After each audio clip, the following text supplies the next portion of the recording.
Alright guys, so now coming over to the back panel, I believe you must have watched the first video on the front panel. So the back panel, you just cut out the excesses that way, then keep them aside, right?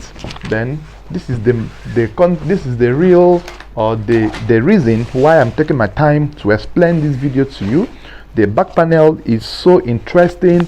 It's going to be a bit different from the regular stuffs you already know or you do see anywhere, right? So I am trying my best to make sure that you understand this video. That is why I am giving you a detailed and classified information based on experience.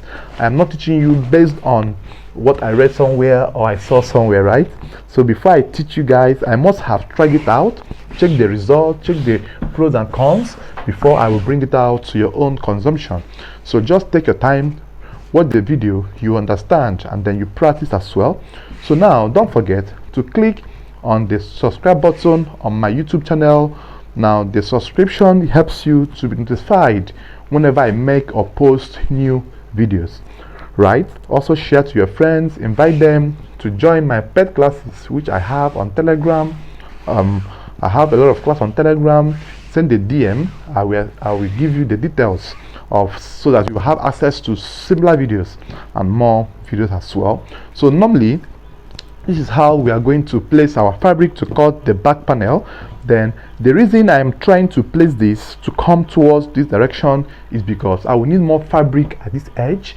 Now the back will not take the regular look we know, it will take a different look, but then here at the hip area will also be the regular 2 inches on your waist area, right?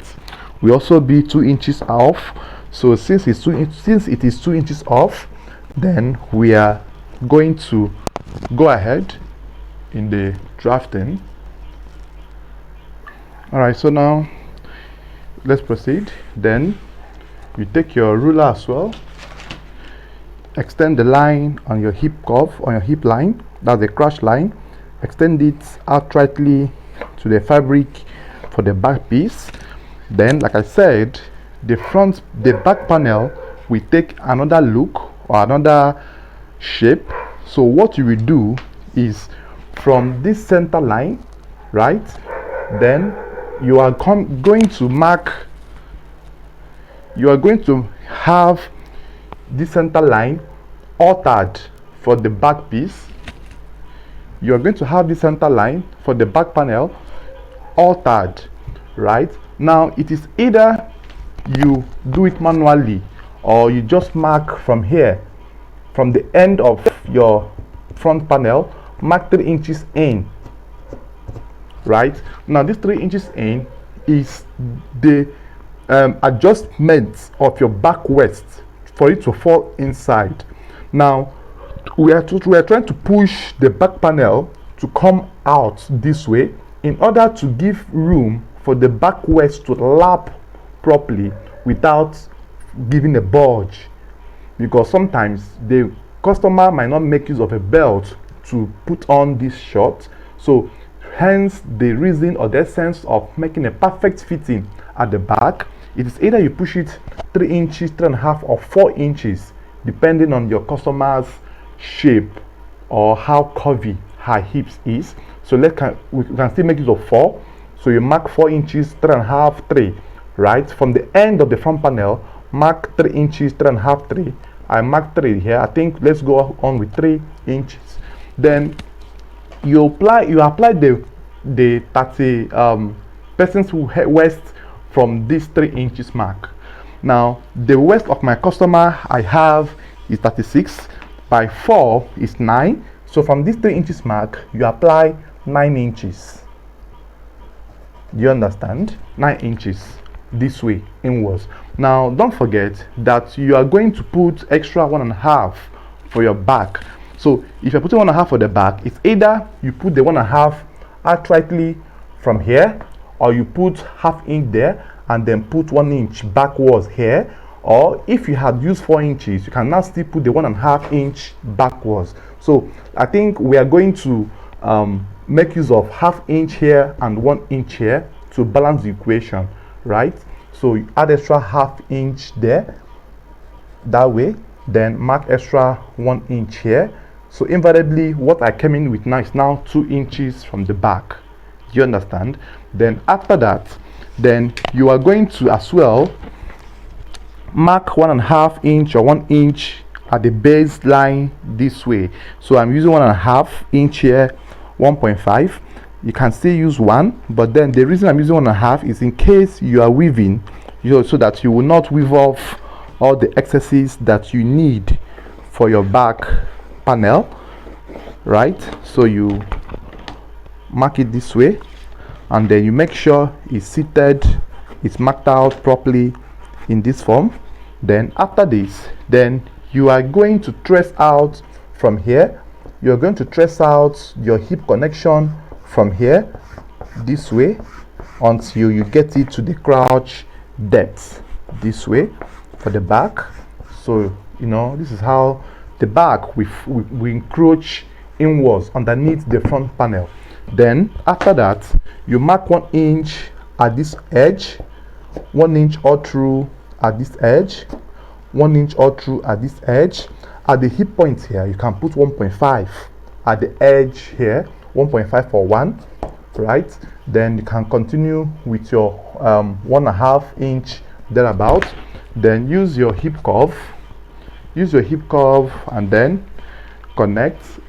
Where's my hip curve now? All right, so take your hip curve, then connect it in this form. Connect the lines to go down in this form. Connect the lines this way as well. Connect this one to this way.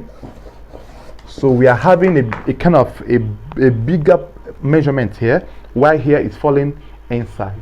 Now I will leave the video on and cut so that you can understand or see the drafting properly, in case the video marking is not proper, it's not clear enough, so that the marking will show you the other excesses. Now this is going to be your back panel, right? So you just take your time, watch this video severally for you to understand what I just explained, right?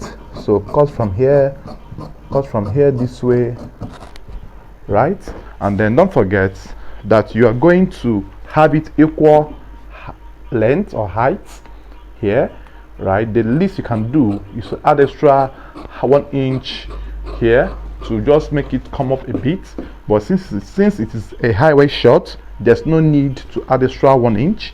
So you just mark it from that point, and as well connect it from here as well.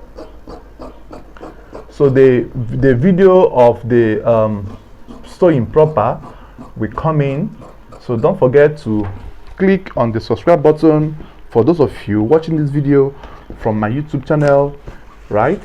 So this is how the back panel is cut for this particular trouser. Now look at how the back piece is. We shifted this measurement that was meant to be here to the side. That is all we did, right? So the other components remain the same. So I think I will go ahead to cut the other components, and then when coming I will show you tell us the measurements I used. So this video is just to cut the front and back piece, and I hope this video must have taught you or shown you some other new methods you can go about cutting your shorts. So when sewing, now this area will now be placed in this form, right? This is how the side areas will be positioned, and every measurement will sit in properly.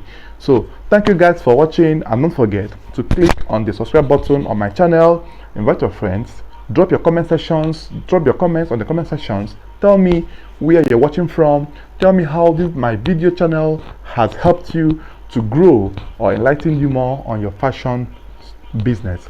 Thank you guys. My name remains Mr. Redefined. All right, see you in the next video.